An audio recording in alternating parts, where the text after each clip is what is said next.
everyone. I'm so happy to have you again here with the Speakers Bureau. If this is your first time, we are here to inspire, we're here to encourage, and to motivate you and our community, young people. We want you to hear the stories of others so that you can relate to other people's lives and know that if we can do it, you can do it. As for those that have not come on the Speakers Bureau before, it's all about you. It's all about making sure that we uplift you within the community. So today we have a very nice speaker here, Dr. Thelma Jackson. She is the principal of Chester A. Moore Elementary, soon to be a K-8 school, I believe, right? Yes, ma'am. And she's here to share her life story. Thank you so much, Dr. Jackson, for coming on the program today. Yes. Let's start out with just telling our audience what you do at Chester A. Elementary. Now, I know Chester Moore. I know that you are a principal, but maybe some people out there did not know that you were the principal of that school. So can you explain to us a little bit more about what you do and what the school is all about? Yes, ma'am. Good morning, Dr. Mills, and thank you for having me.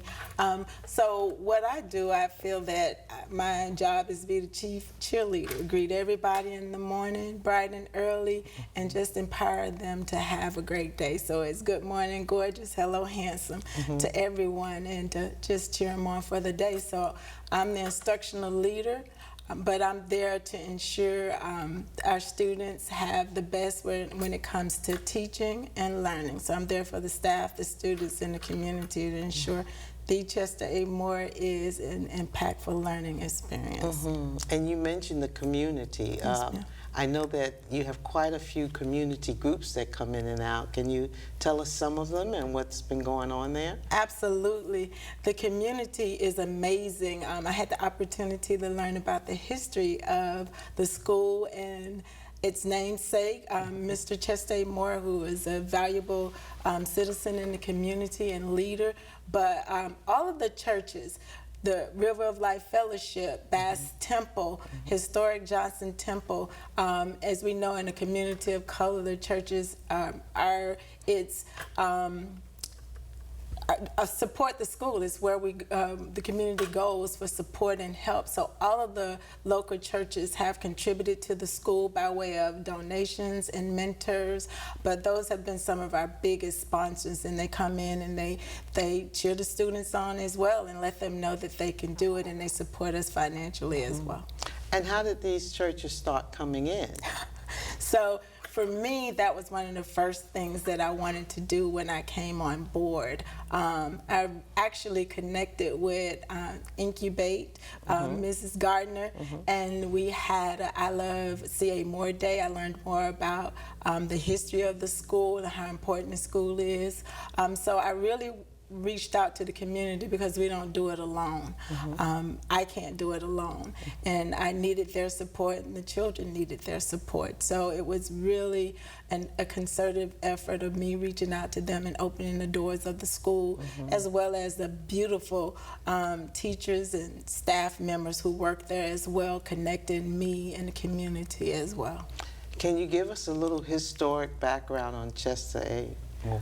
Yes, ma'am. So I am still in connection with Mr. Moore's great-granddaughter and granddaughter who they live in Miami at this time. But what they share with me about their grandfather and great-grandfather is that he was an educator, he was an administrator, and he was the legal advocate. Many people came to their homes just to ask Mr. Chester A. Moore legal advice, social advice, how to better their lives. He was just a hard worker and a giver in the community, and very well known. And I'm a huge supporter of education. He lived that life and wanted the community to be educated. So tell us a little bit more about you, Dr. Jackson. What was your childhood like, or your teenage years? Any challenges that you faced? Yes. So life for me, I grew up in Florida.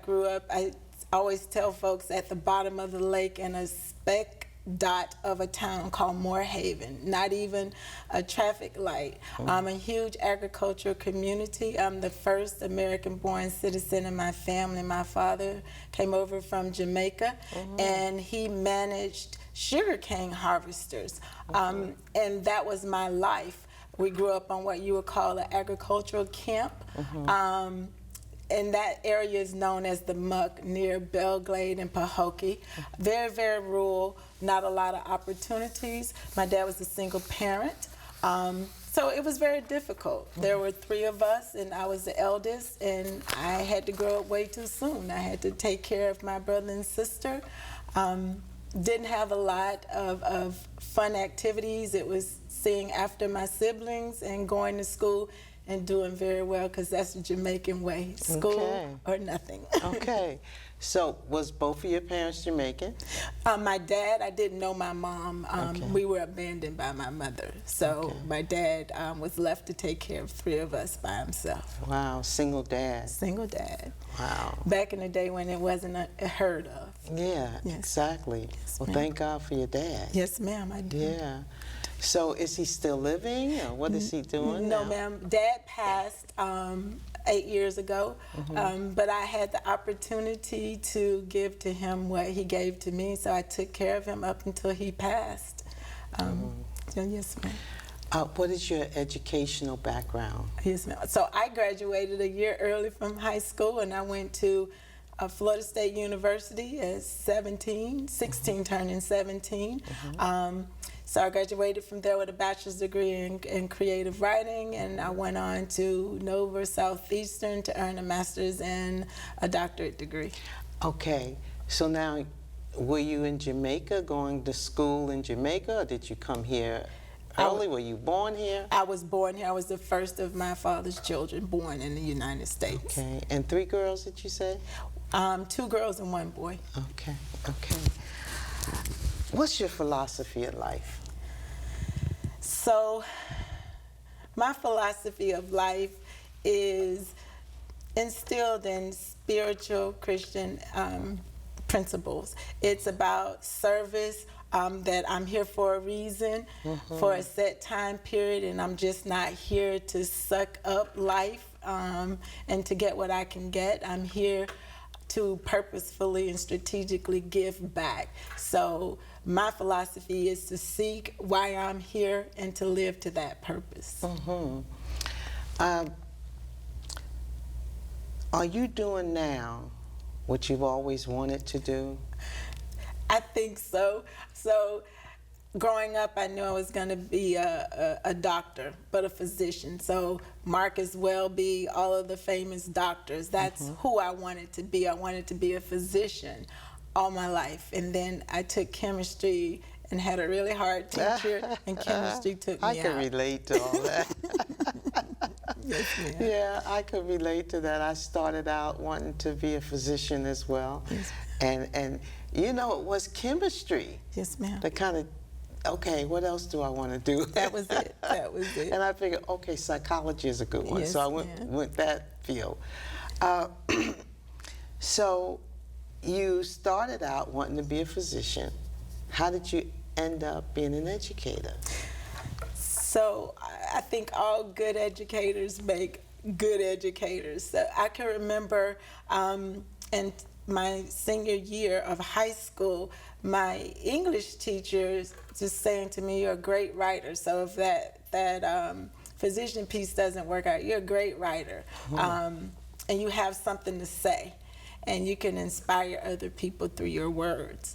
So I kept that in the back of my mind. And then when I graduated with a writing degree, I was talking to a former teacher, and she kind of said, you know, we really need teachers. You should give it a try. And I just stepped out on faith, but I was really inspired by one of my teachers to go into teaching. Words are powerful. Yes, ma'am. I heard you earlier say you welcome the students every day, and what do you say, handsome and beautiful? Hello, and all handsome. Good morning, gorgeous. Those words are powerful. They're powerful. Yes. They're powerful. And I actually have to credit my pastor and the First Lady, because that's how we're greeted. And when you see the kids, handsome, what, me? You know, gorgeous, me? Oh, by all means, yes. Very good.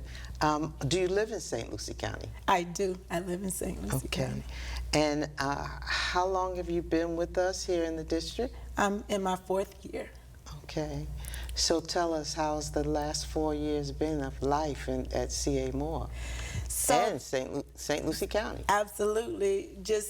I always say you can't make it up. You can't determine that path, but you know you're there. So I was working in a neighboring district, and I just ventured out, just connecting with other educators. And St. Lucie County, thank you for your leadership and all that you do, because the outreach is beyond here.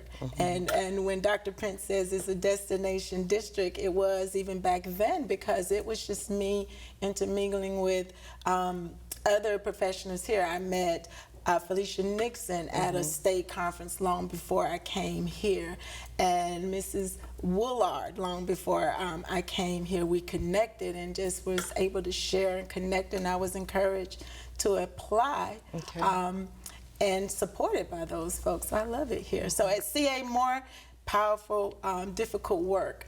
I just didn't know. I didn't ever think I would end up at school, another school, as a principal, and that opportunity has been the most fulfilling work I've had. Were you a principal before you came here? Yes, ma'am, I was. Okay, and you were where were you before you came here? So I served as a principal in Okeechobee and also in Georgia. Okay, Yes, ma'am. okay. So I know you're a principal of C.A. Moore. I'm sure you've had to give many children a second chance. But my question is, do you believe in second chances, and why? I believe in... Or why not? I do. I believe in second chances beyond chances, because I've had them, and those of us who have faith, we know the 70 times 70 principle. It's like we need chance after chance, and if we who are taking care of kids don't let them know that there's not ever a mistake or ever something that can happen that's irreversible, as long as you are alive, you have another chance. So I believe in multiple chances. Wonderful. Now, early on, I mentioned that your school was becoming a K-8 school. Tell us about that a little more. So the idea for me, for Chester A. Moore, I think the ideal of embracing a school that has such a rich heritage and has transitioned from a lot of failure to now a bright opportunity, that's the epitome of multiple chances. Let's keep trying. Let's keep seeing how we can represent Chester A. Moore so that it is now iconic in the community. Again, it's a bright spot in the community, as our churches and schools have always been. So I'm excited about the opportunities and the chances that this school becoming a K-8 brings. And you've done a wonderful job since you've been there. You've brought the school grade up. Can you tell us, how did you go about doing that? How did you get, because when you came, tell us what the grade was and what it is now, and how did you move it up? So when I came on board, I remember the day I was kind of said, you're gonna go over there and we have some work to do. The school was, it was an F. It was coming right out of COVID, and if the grade would have been posted, it would have been an F. And now, just this year, we were 1% or 5 percentage points from a B, and we laugh at that because we're going to get it. We are going to get it, but you know, this moving target. But for me, it was about the kids look like me, the kids experienced what I experienced. I grew up in a rural agriculture area, but we're in the heart of subsidized housing, so they don't see a lot of hope. So our school, that building, the teachers, we're the hope and the light. So the progress was not accepting failure. The process was, am I giving my best? Am I showing up, giving my best? And super high levels of expectation. So I'm that person, you're gonna love me or not, but we're gonna get the work done. So it was very tenacious. A lot of sleepless nights. I led by example, so I'm in the classroom. If I need to teach, or my colleagues, my leadership team, we're in there teaching, we're in there showing teachers the way and giving them the resources and the tools that they need, but I also believe in loving people and empowering them. So I use every dime that the district provided to put resources in teachers' hands to get them the training that they needed and any support staff that they needed. But it was rolling up our sleeves, doing the work, and working at our highest level of teaching. It was all about teaching and giving our best to the students. And it started out with belief. Yes, the ma'am. belief system. Yes, ma'am. And that's our kids at Hope. That all Absolutely. children are capable of success, no exceptions, and that we look for the treasure in every child. And that's what, and you put it into practice. Absolutely. And it took the school from an F to just a couple of points away from a B. Yes, ma'am. Absolutely wonderful. Yes, ma'am. I would say incredible, but it's not incredible. It's just putting the work in. Absolutely. And making sure the children know Absolutely. that yes, you are capable of success. You Yes. can do better. Yes. And the adults knowing that these children can do it. Yes, ma'am. Wonderful. We are so excited to have you, and you've made such a tremendous difference. I just had to have you come on and share with our audience how did you get from where you were at C.A. Moore to where you are today as a school. Now, what or who are you most thankful for? Because you've had to have some people really contribute to your upbringing in your life, and that I'm sure you're thankful for, that now you are who you are today. Absolutely. So I'll just start with my dad. How does a African-American man from a different country commit himself to be a mother and father when we know our students are with so many single parents? But he chose to do that and fought to do that for us. So I lived to make him proud. And one of his quotes was from John Wesley. He would say, do all the good you can to everyone you can for as long as you can. So he instilled that in me, so I live my life to do all the good that I can. So my job at the time was to be a student. I'm gonna give it everything that I could. And then I had amazing teachers who reminded me and who stood in the gap when my dad couldn't do it.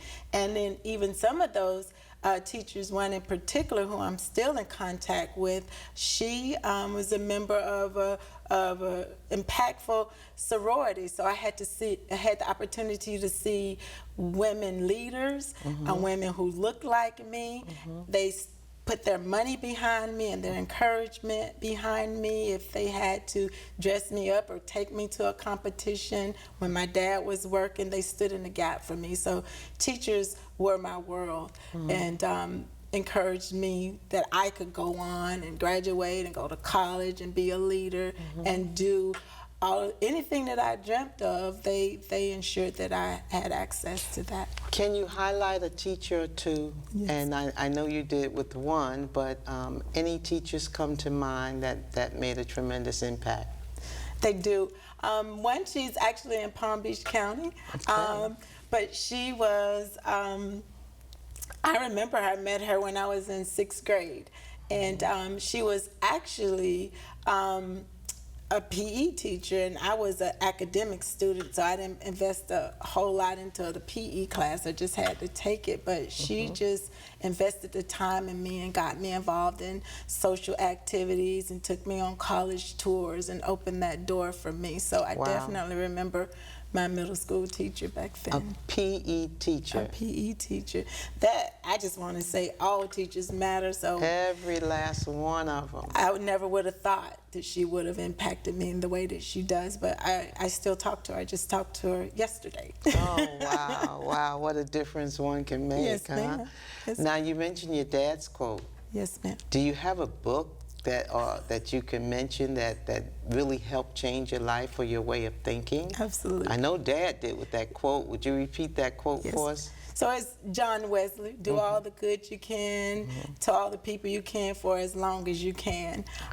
So it's just powerful. And It you know, is. when you want to give up, when you get tired, and we all do, teachers, I know it's hard. I go back to that, and leaders as well. But a book, so what we do at the Chester A. Moore every year is we read evocative books, what's going to make us think, what's going to empower us to go through the year. And one that we read recently, this book, our book this year is The Year of Yes, and that's by the amazing Shonda Rhimes. And it's saying yes to everything that you're afraid of. If it's something that you were just afraid of doing, this year we're going to say yes to it. And for us, the journey has been, I know at CA Moore, and even for our students, success is just as scary as failure is, because I think we get comfortable in failure. It's our norm, and I don't have to do much to fail. But to really be successful and saying yes to the things that are going to make me successful is scary. Because we also loop that to choosing your heart and doing hard things. So getting up is hard. I say that to kids, but failing is hard. Being an A student is hard.